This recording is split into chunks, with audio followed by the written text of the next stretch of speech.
Hello, my dearest members. We are back with the post show, the show that comes after the show. And today we're going to be doing some more extra history stuff, a couple one off episodes of extra history, which I think should be a pretty good time. I'm pretty excited about that. I don't know about you. First of all, thank you all for continuing to support the channel, whether you're new or if you've been here for a year. I appreciate all of you going the extra mile and helping me out. It really does mean a lot. Note for anybody who missed it last week, there was a post show last week, even though the main show was canceled. I had a post show pre recorded. That's how I'm going to be doing it from now on. I will record the post show ahead of time so it comes out immediately after the stream is over, and it kind of fits the title of being a post show. So last week I had a show pre-recorded, but I canceled the main stream, and I ended up putting out the post show anyway because I wanted to give the channel members something anyway. Like, it was already recorded, might as well put it out. I did 2 other Titanic related videos, which was supposed to relate to what I was going to be talking about that week, and I ended up doing on this week's show. So that's a thing if you want to check that out if you haven't seen it yet. I know not everybody has seen it yet, so that's there.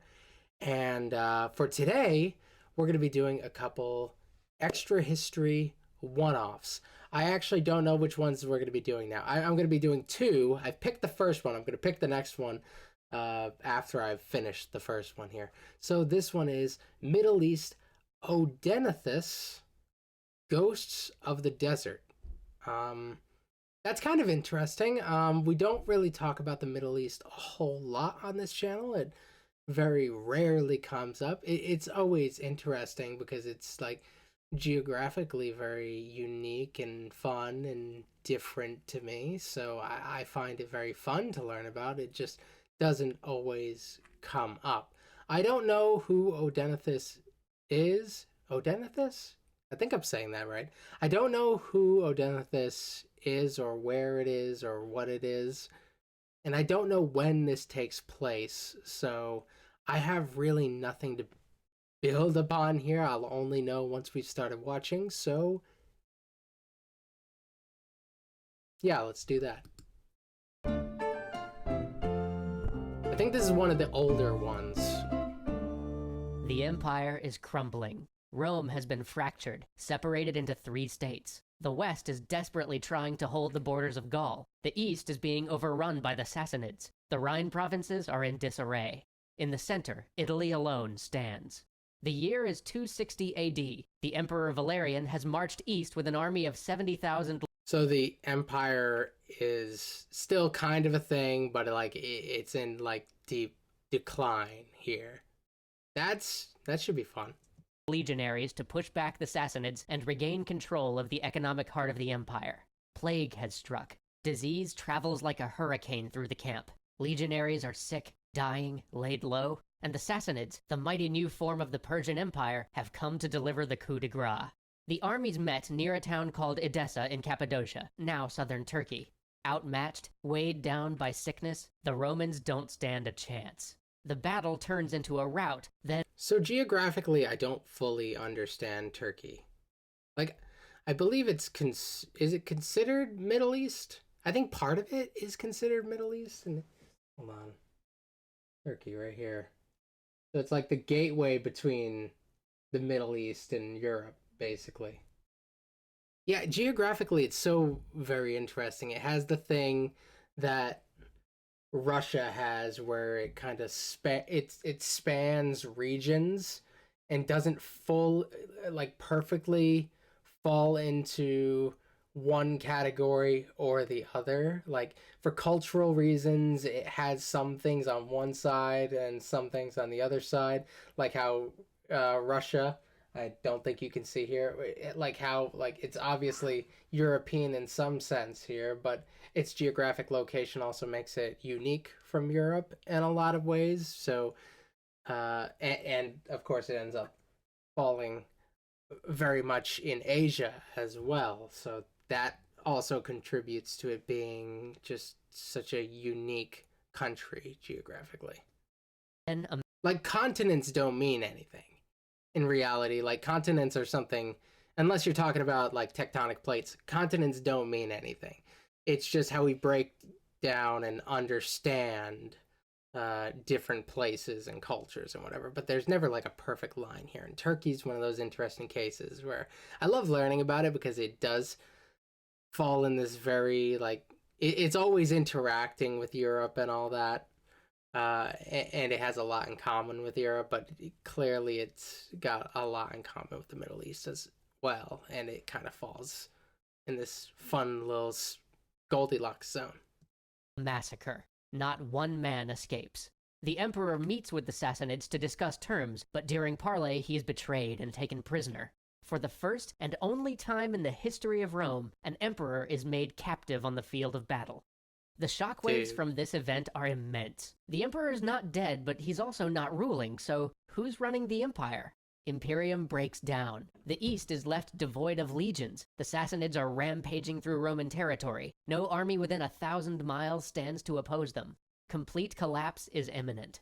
But despite all of this, the east would stand for 1,200 more years, a bulwark to the west. What prevented its collapse? That is kind of crazy. What allowed the legacy of Rome to last long enough to be passed down to those who would help shape the Renaissance and thus the modern age? A little-known Palmyrene prince named Odenathus. Palmyra was an oasis town. Okay, what was that? Odenathus?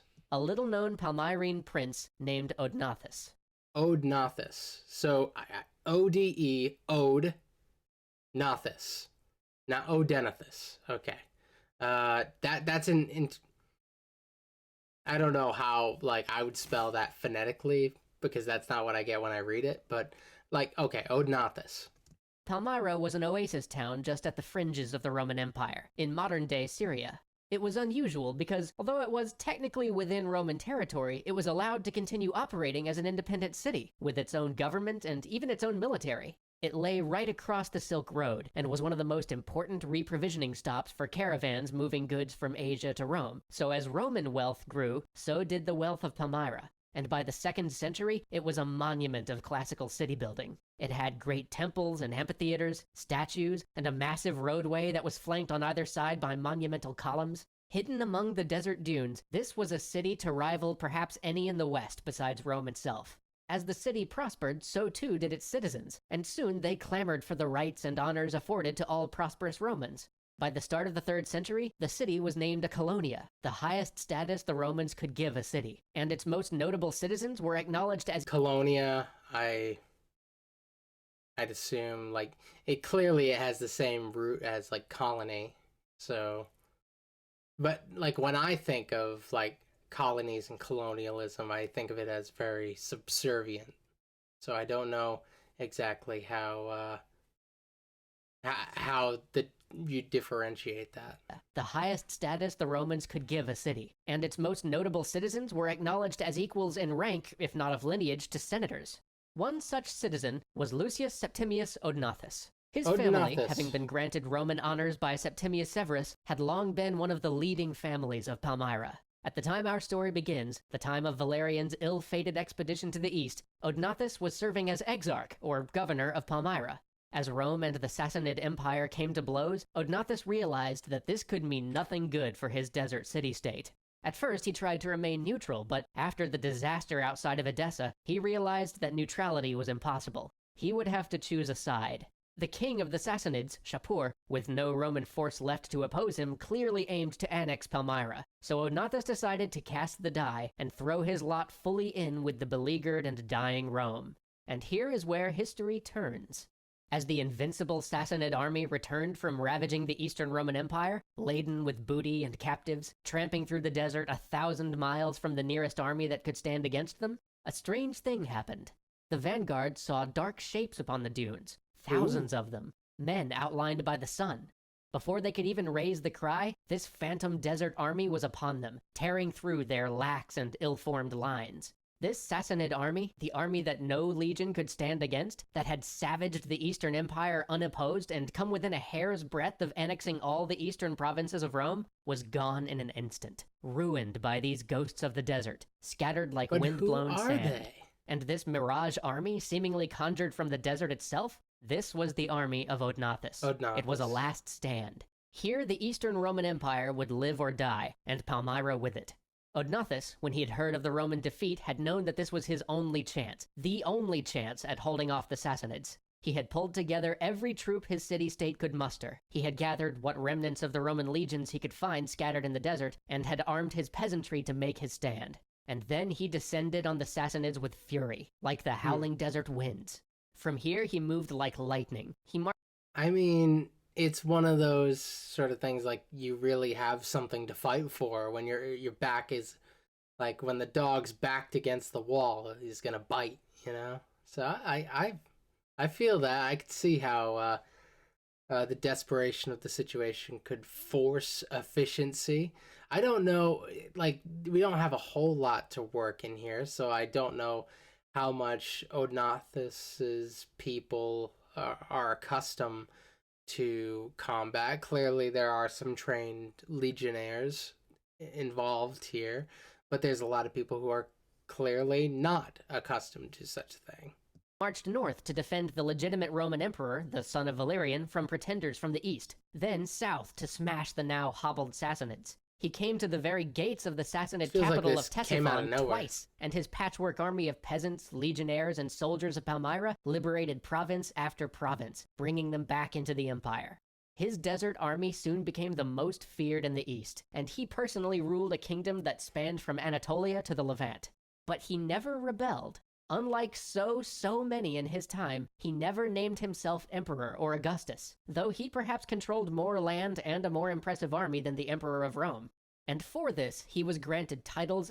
One of the weird thing about Roman titles, like Caesar and Augustus, like a lot of these like names, I don't they like just add on names over time? Like later on, leaders are going to be having like Caesar, Augustus, Nero, blah blah blah, like have like all these like I don't know, wasn't it something like that they just had like a tradition of continually turning names into like ranks, and then they kind of just get added upon future leaders? It was something of the sort like that. I know with Caesar and Augustus, I don't think Nero necessarily had the same significance. But I think there were multiple Neros. And a more impressive army than the Emperor of Rome. And for this, he was granted titles extraordinary in all of Roman history. He was elevated to Dux Romanorum, or leader of the Romans, and then Corrector Totius Orientis, the writer of the East, and then finally Rex Regum, or King of Kings. This last one was a bit of a dig at the Sassanids, whose customary title for their leader was King of Kings. This was Odenathus and the Romans telling the Sassanids who was now the real boss in the Middle East.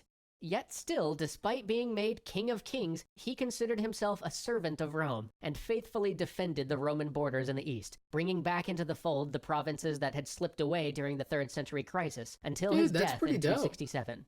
Would he have, with the passage of many more years, eventually declared himself emperor, and created a new empire from the now massive part of the east he controlled for Rome? We'll never know, because as he rode to Cappadocia to quell an incursion of Goths, he went hunting with his nephew and son. He told his nephew to leave the hunting party because of some act of rudeness, and while this nephew waited out his time away from the group, he stewed and stewed. At the next great feast, he killed both Odenathus and his heir. And like that, history turns again. With no heir of age left... Oh, that's super lame right there. That's like a really lame way to go out. I guess this is one of those things where this story is like really cool, but it lets me appreciate the fact that they have all these multi-parter things. Because if this was like a 6-parter, we'd know everything about this nephew that we are capable of knowing. Because I want to know if he was just a doofus, or if like Odenathus was just like a crap uncle or whatever. Odenathus' wife, Zenobia, actually did take that final step and declared herself empress of what she called the Palmyrene Empire. And for this, Zenobia really deserves her own episode someday. But by the time she declared this Palmyrene Empire, her late husband had bought Rome enough time to recover and regain its footing. And a newly reforged Rome would make sure that the Palmyrene Empire was not long for this world. And with its fall, Rome would, at last, fully reintegrate the East. So, how much long-term difference did this one Arabian prince choosing to fight for Rome and pulling together an army out of an oasis town really make? Well, consider this. It's entirely possible that without Odenathus' actions, Eastern Rome would have disappeared forever right here. And without Eastern Rome, the Roman Empire as a whole would pretty much be over. Now, it's true that the Roman Empire would still collapse 200 years later, but those 200 years of Roman existence have had an enormous impact on Western culture. If nothing else, I measure like the significance of that time kind of by looking at how young my own country is. The United States is not very old, and the amount of impact that has occurred in our very short history. Like, if somebody like hundreds or thousands of years from now, like let's say the US like collapsed tomorrow, and somebody thousands of years from now tried to write it off because that's just like a few hundred years, very roughly few hundred years, like was it really that big of a deal? Like, yeah, it was a big few hundred years. consider just this one fact. This all happened in the year 260, 130 years before Christianity was named the official religion of the Roman Empire. Who knows what would have happened if this little-known noble in the middle of the desert hadn't decided to stand for Rome? How different would today's world be? For better or worse, this one prince's decision may well have helped to lead to the profound impact Christianity would have on history for thousands of years to come. History so often hinges on these small events. That's pretty dope. And I think I want to do some of these one-off things more often on the post show. I think it kind of fits better on the post show than it does on the main show. I'm going to stop for a second and find another one to do because we have time for at least one more of these things. Hold on. Okay, here's a pretty cool one. We've done things like the history of paper money and stuff like that. And I was really excited to do things like that, things that are so fundamental that I kind of take them for granted. And that's stuff that I always try to explore a little bit more because I always do that. I look at all sorts of stuff and don't really recognize its significance until it's like really laid out for me. So here's a good one. The History of Writing. Where the Story Begins is the name of the episode, which, that's appropriate. I don't know too much about the history of writing. I mean, I know we've been creating symbols for things for like the longest time. I don't know how far back you would tie it to like what we recognize as writing. I guess we're talking about like actual language. We're not just talking about symbols because we could go back to like cave paintings or whatever. This might bring us to Egypt. That could be cool. I hope we go to Egypt because Egypt is a subject that I wanted to learn a little bit more about. But there's a lot of places this could possibly go. I like so many places have independently from one another created their own forms of written communication. So let's see. On this show, we often talk about the history of people or places, societies. Rarely do we get to talk about the history of an idea. So today we're going to try an experiment. We're going to talk about the history of the concept of the written word. Cool. Writing is one of mankind's most enduring technologies. For 5,600 years, this ability to transmit thoughts over generations, to give instructions, to express ourselves, to communicate ideas over the gulf of space and time, has allowed us to... It's H.P. Lovecraft. Oh, it's Cthulhu. He's everywhere. We've talked about him on the streams in the past. The guy, his influence is everywhere. These guys are total nerds too, so I'm not surprised. Make vast strides in our understanding of the universe, our understanding of each other, and our understanding of ourselves. But to understand how writing began, we have to travel back to ancient Sumer, where the first widespread use of writing started. Yeah, that makes sense. Look around, what do you see? Yes, you see the potters and the merchants, you see streets and gardens, but what do you see looming over all of it? The temples.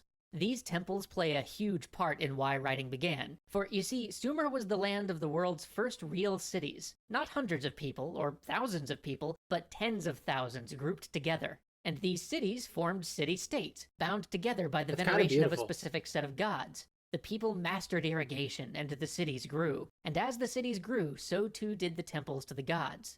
But these massive, sprawling temple complexes didn't serve only as houses of worship. No, look close. Do you see the men bringing in the clay pitchers full of grain? These temples also served as enormous warehouses, repositories for the vast wealth of the city. In good times, donations and gifts would come flooding in, and in lean times, they would be distributed back out. This system created vast wealth for the priests, but it also ensured that cities of this size could function. But we're not concerned with that, not directly. Look next to the men bringing in the grain. Do you see that man watching them? Notice how every time they bring in a jar of grain, he makes a little mark on that clay tablet he's holding. With an economy of this size, with tons of supplies moving in and out of the temple each day, they needed to keep records somehow, and that is exactly what he's doing.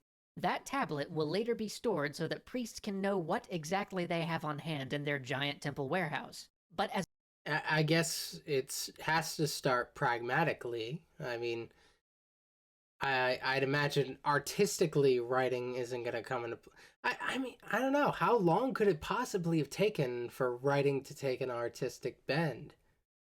I was about to say it would have had to take a while, but that's not necessarily true. It doesn't have to have taken all that long after they figured out how to use it to manage more practical and mundane tasks. I have no reason to believe that it has to take super long for it to become artsy. As much as tally marks have their place in the origin of writing, there's something far more interesting for us on that wet piece of clay he's got in his hands. You see, he's drawn a little picture of a grain stalk next to his tally marks, so it's clear that his tallies refer to grain.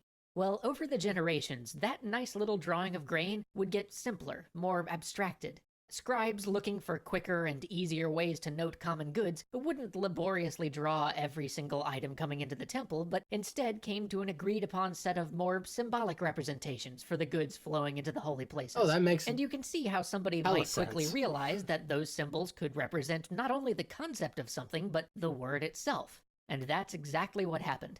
The symbol for cow came to be understood not only as a representative of the animal, but also of the word cow itself. But still, there's not much you can do with just a set of 1,000 or so nouns. And here's where a happy accident of linguistics comes in. You see the people talking around the temple? Well, if you could hear them, it would sound like everybody was just saying the same few words over and over again. And that's because Sumerian is a language where most of the words are just single syllables, and where concepts are built out of putting words together. Both of those points are important, because when many of your words are monosyllables, it's easy to go from thinking of a symbol as a word to thinking of it as a sound for that word. To go from thinking of the symbol for the U, meaning just the sheep, to thinking of it as meaning the sound U, and thus giving you the word for the tree U, or the person U. Once you do this, you're no longer drawing pictures for every word in the language. Now you're starting to think of those pictures as sounds, and stringing sounds together lets you build up all sorts of words. And once you couple that with the fact that Dude, in this is Sumerian, too many smart for concepts me. were built up out of basic words, so for example, sickle plus grain might mean harvest, there's a huge amount you can do with the concepts and Oh, sounds that cool. 1,000 or so images represent. But we're not done yet, because the very medium the scribes were writing on changed how we write in the West today. You remember how our buddy in the temple tallying the grain was making his marks on a clay tablet? Well, watch him write. See how he's writing from top to bottom, just as you would if you were making a list. Well, that would soon change, because the problem with clay is that it takes forever to dry. So it's writing vertically. That's like that's still a thing. I believe like in Japan they do vertically from right to left. In English we do it horizontally, from left to right and then moving down the page, but I think they do it like going down from the right side to the left side, like go all the way to the bottom, then go back to the top. At least in some form of their writing. So that's actually really interesting, seeing what way they did it here. Making a list. Well, that would soon change because the problem with clay is that it takes forever to dry, and so if you accidentally set your hand down while you're writing from top to bottom, you could easily obliterate whole sections of the column you just wrote. But this risk is reduced if you start writing from left to right. But a lot of the people in the temple didn't like that innovation. It was easier on the scribes, but for the other literate Left to right. And if most people at the time were right-handed, like most people today are right-handed, I think pretty much 90% of people are right-handed. Uh, if it's left to right, your hand won't drag over the clay while you're writing it. So that would actually make a whole ton of sense. As a left-handed person, when I was ever drawing with something uh, like charcoal or chalk or whatever, it would always get on my hand because I'm starting from the left of what I'm writing, and then I'm dragging my hand through it. So if most people at the time, which I assume at the time that would make a ton of sense for this, they must have more often been right-handed if they determined that going from left to right were the most prudent thing to do. folks who had to read it, they had learned to read from top to bottom, and so they didn't like this sideways thing at all. So what did the scribes do? Well, they simply rotated all of the characters 90 degrees so that a person could turn the tablet and read it from top to bottom just like they always had.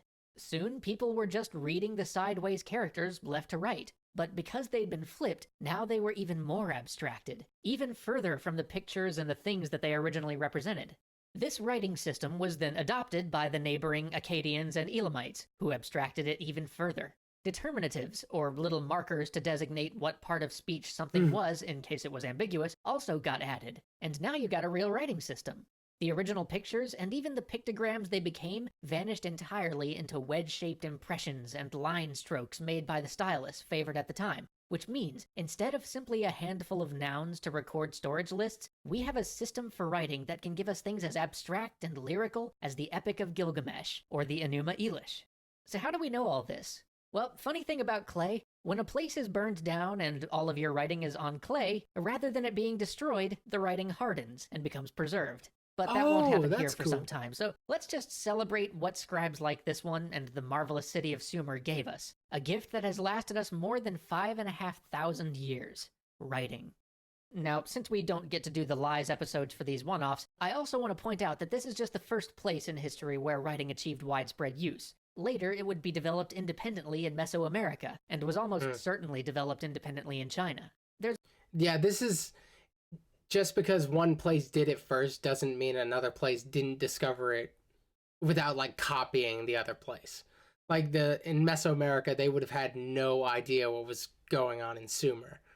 But they still came up with their own system of writing, which kind of shows a kind of an inherent ability in humans to make sense of symbols, to simplify their lives. There's a great deal of contention about whether it developed independently in the Indus Valley and Egypt, although from what we've read, which admittedly isn't nearly enough to form anything more than a layman's opinion, I'm more in the camp that both of these groups inherited the basic concept from Sumer.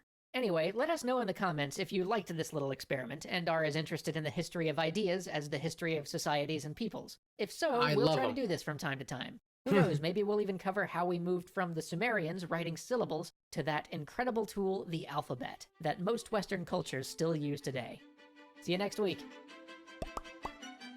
Yeah, if they have any more like this, I'm kind of excited about that. Like I said, we learned about, like, the history of paper money, which is kind of the history of an idea, but also there's something very tangible in paper money as well. You can tie it very much to I don't know, I suppose it's more like this than it is like the other series.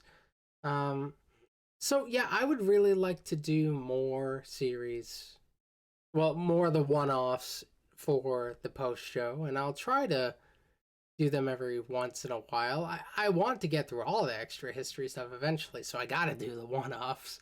And it's really cool, and there is something satisfying about, like, being able to wrap something up in this nice little one-episode package. I don't know. and being able to do multiple episodes of this in a post show, I get to cover a couple different topics, which I really enjoy. The diversity, that's really cool. Um, I hope you guys enjoyed this one.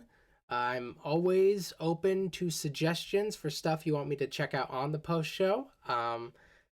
If you don't give me suggestions, I'll just come up with something. But I'm always down to hear whatever you guys got to say. If you have any cool ideas, let me know in the comment section or on the Discord or whatever. Thank you again for continuing to support the channel for another month. I really appreciate that. And we'll hopefully be back next week with another live stream and therefore another post show. So thank you, and we'll see what we got next week. All right.